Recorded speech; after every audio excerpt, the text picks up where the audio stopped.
नमस्कार दोस्तों, फिल्मी वार्तालाप में आपका स्वागत है। भोजपुरी के पावर स्टार पवन सिंह का एक गाना आया था लाल घाघरा, जो कि काफ़ी शानदार था, जिसको लिखे थे विजय चौहान और म्यूजिक था इसमें शुभम राजा, और इसको गाए थे भोजपुरी के पावर स्टार पवन सिंह और शिल्पी राज। और इसमें वीडियो में पवन सिंह और नम्रता मल्ला की जोड़ी देखने को मिली थी।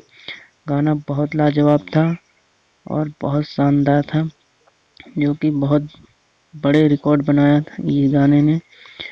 तो दोस्तों, इस गाने को आज रिक्रिएट करके लिरिक्स सॉन्ग रिलीज किया गया सारेगामा हम भोजपुरी चैनल से, जो कि ट्रेंडिंग नंबर 18 पर ट्रेंड कर रहा है।